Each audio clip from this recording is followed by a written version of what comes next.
Bismillahirrohmanirrohim. Assalamualaikum warahmatullahi wabarakatuh.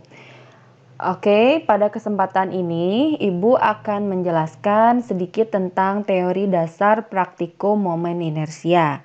Jadi adik-adik, teori dasar praktikum momen inersia ini sebetulnya sangat sederhana dan mudah sekali kita pahami.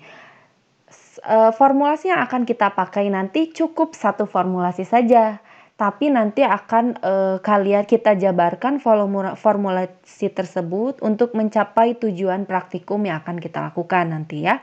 Jadi formulasi utama yang akan kita pakai untuk praktikum momen inersia ini adalah T sama dengan 2pi akar I per K. Nah, apa ini? Ini adalah formulasi yang akan kita pakai sebagai teori dasar teori dasar praktikum momen inersia. Di sini ada besaran T besar, yaitu apa ini? Besaran perioda. Kemudian di sini ada I besar, yaitu momen inersia, dan di sini ada K kecil, yaitu konstanta pegas. Kok di sini ada perioda, ada momen inersia, dan ada konstanta pegas? Ya tentu saja kita pakai formulasi ini karena nanti benda yang akan kita uji momen inersianya akan mengalami osilasi atau gerak harmonis sederhana sehingga benda tersebut mempunyai nilai perioda osilasi. Nah, periode osilasi tersebut ada hubungan dengan momen inersia, ya dengan formulasi di sini gitu ya. Jadi periode osilasi punya hubungan dengan momen inersia dan konstanta pegas alat praktikum. Nanti alat praktikum momen inersia kita memakai pegas torsional atau pegas spiral gitu ya. Di mana konstanta pegasnya akan berkontribusi terhadap hasil perhitungan momen inersia benda secara praktikum gitu ya. Nah, pada pendahuluan atau tugas pendahuluan yang sudah ditugaskan kepada kalian, tentu saja kalian harus mengerjakannya terlebih dahulu sebagai gambaran atau tiket untuk melaksanakan praktikum momen inersia pada praktikum fisika terapan di lab Fisika Terapan Politeknik Negeri Bandung gitu ya.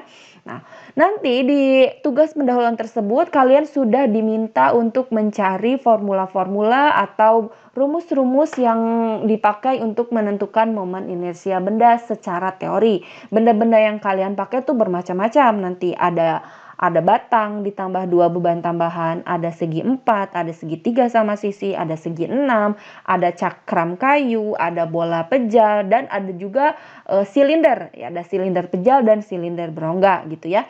Nah, benda-benda tersebut pada awal tugas pendahuluan kalian sudah diminta untuk mencari formulanya secara teori, di mana poros rotasi benda yang kalian cari momen inersianya tersebut berada pada pusat massa benda tersebut gitu ya.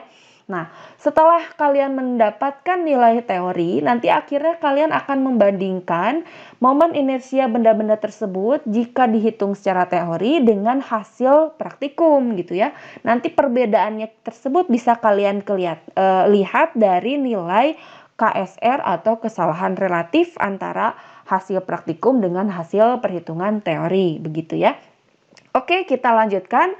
Jadi di sini ada satu formula atau satu rumus yang kita pakai untuk praktikum momen inersia, di mana dari rumus ini akan menghasilkan tujuan praktikum gitu ya. Kalau Ibu tulis di sini, tujuan praktikum momen inersia ini terbagi menjadi 3. Yaitu yang pertama tujuan praktikumnya adalah kalian diminta untuk mengukur sudut simpangan. Jadi yang pertama kalian diminta untuk mengukur sudut simpangan. Simbol dari sudut simpangan itu adalah theta. Oke. Nah, setelah kalian mengukur sudut simpangan, ini dipakai untuk apa sih sudut simpangan itu? Oke, jadi sudut simpangan yang sudah kalian ukur nanti, kalian gunakan untuk menentukan konstanta pegas K ini. Nah, konstanta pegas K ini dipakai untuk apa? Ya tentu saja untuk menentukan momen inersia pakai formulasi ini gitu ya.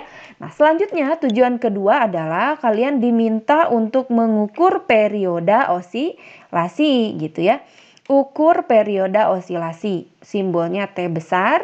Untuk apa sih? Ya tentu saja untuk menentukan momen inersia pakai formulasi ini. Nah, kalau Ibu sederhanakan nih ya, formulasi ini kita sederhanakan dengan menghilangkan ini operasi akar di sini. Ibu bisa tulis juga seperti ini. Jadi T kuadrat sama dengan 4 pi kuadrat dibagi K dikali I, gitu ya. Sehingga momen inersia di sini akan lebih sederhana ketika kita lihat seperti ini formulanya. Tapi sama aja sih ya sebetulnya ya. Oke, nah momen inersia ini kita akan peroleh ketika sudah memperoleh nilai periode osilasi dengan nilai konstanta pegas alatnya. Gitu. Lalu tujuan ketiga dari praktikum momen inersia ini adalah kalian diminta untuk menguji. Menguji apa? Menguji dalil sumbu sejajar. Nah, apa sih dalil sumbu sejajar ini? Dalil sumbu sejajar ini adalah suatu teknik atau cara kalian memperoleh nilai momen inersia benda ketika benda tersebut berputar dan poros rotasinya itu tidak melalui pusat massa bendanya. Sehingga nanti momen inersia benda ketika poros rotasinya tidak melalui pusat massanya bisa kamu pakai dengan menggunakan dalil sumbu sejajar. Rumusnya ini secara teori ya, secara teori I sama dengan I untuk sumbu yang baru ya. I untuk sumbu yang baru menurut dalil sumbu sejajar adalah I atau momen inersia benda tersebut ketika poros rotasinya melalui pusat massa ditambah dengan md kuadrat. Apa itu D di sini? Ya, D adalah jarak paralel antara poros rotasi yang melalui pusat massa dengan poros yang baru. Jadi poros rotasi yang melalui pusat massa dengan poros yang baru itu harus paralel. Jarak antara kedua poros tersebut itu dinamakan D di sini ya. Nah, ini dalil sumbu sejajar secara teori. Untuk menguji dalil ini apakah betul secara teori dengan hasil percobaan ya kita uji nanti dari hasil praktikum gitu ya. Oke. Ibu runut satu persatu ya untuk menentukan untuk menentukan nilai K konstanta pegas. Caranya seperti ini. Jadi nanti kalian akan memposisikan alat praktikum itu sehingga bisa terlihat ada jarum penunjuk di sana. Untuk lebih jelas seperti apa gambaran praktikum ketika menentukan konstanta pegas bisa kalian lihat di video penentuan konstanta pegas ya yang sudah Ibu buat di modul tersebut. Nah, contohnya seperti ini. Kita ibaratkan di sini ada katrol yang terhubung dengan dengan pegas torsional tersebut pada alat praktikum momen inersia, di mana katrol ini atau alatnya ini kita gantungi beban tambahan. Misalnya di sini kita beri beban bermassa M. Nah, beban tambahan ini akan menyumbang atau membuat katrol atau sistem ini menjadi berputar. Karena di sini kita tempatkan poros rotasi di tengah sini. Nah, antara titik tangkap gaya berat dari beban tambahan dengan poros rotasi kita beri simbol R besar gitu ya. Nah, nanti di alat momen inersia ini ada yang disebut dengan jarum penunjuk. Jarum penunjuknya misalnya awalnya berada di tengah di titik 0. Kemudian setelah digantungi beban, maka jarum penunjuknya menunjukkan angka sudut tertentu. Misalkan ini kita sebut theta gitu ya. Nah, nanti antara theta dengan massa itu ada hubungannya. Nah, hubungannya ini dari formulasi yang disebut dengan formulasi torsi sama dengan K dikali theta. Torsi ini apa? Ya, torsi adalah momen gaya. Untuk mendapatkan nilai torsi, kita lihat di ilustrasi gambar di atas ini. Dari di sini ketika diberi beban sebesar M ini akan menyumbang gaya berat. Nah, gaya berat ini ya sama dengan M dikali G. perkalian dari gaya berat dengan R atau jarak antara titik tangkap gaya berat ini pada sistem sistem alat ini dengan poros rotasi dengan yaitu R. Jadi perkalian mg dikali R itu akan memberikan nilai torsi. Ya harusnya sih dikali sin alfa ya. Alfa di situ adalah sudut antara arah R dengan arah mg. Arah R dengan mg kan nilainya 90 derajat. Berarti kalau mg R sin alfa, ya berarti MGR sin 90 derajat. Ya, sin 90 derajat itu kan nilainya 1 ya. Sehingga nanti torsinya bisa kita sederhanakan dengan menuliskan MG dikali R. Sama dengan K dikali theta. Gitu. Nah, nanti beban tambahan M ini kamu variasikan. Jadi, misalkan Ibu buat tabel seperti ini. Misalkan kita buat tabel ada di sini ya, ketika misalnya sistemnya itu kita beri beban M 50 gram misalnya ya, 50 gram, terus menyumbang atau memberikan sudut simpangan menjadi 30 derajat misalnya. Nah, dari 50 gram akan menyumbang 30 derajat. Nanti nilai torsinya bisa kamu peroleh dengan MGR ini ya, tinggal dikali aja jadi berapa. 50 gram ubah dulu ke kilogram karena harus dalam satuan SI ya. Nilai torsinya harus satuan SI yaitu Newton meter. Sehingga nanti nilai torsinya sama dengan 50 gram diubah ke kilogram atau 0,05 dikali dengan G. G di sini adalah percepatan gravitasi dan R di sini adalah jarak atau jari-jari dari sistem alat percobaan ini. Nah, nanti nilai R dan G-nya bisa kamu lihat di modul yang sudah kamu pegang gitu ya. Di situ ada nilai data G dan R-nya gitu. Nah, sehingga nanti kamu akan memperoleh nilai torsi.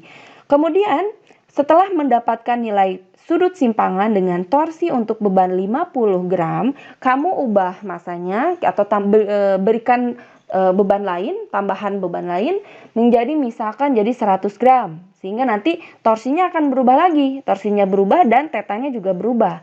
Nah, kalau mau variasikan nanti nilai M-nya ini sebanyak 5 kali variasi. Jadi dari 50 gram sampai ke 250 gram. Sehingga nanti kamu punya 5 variasi nilai sudut simpangan dan dan torsinya juga gitu ya.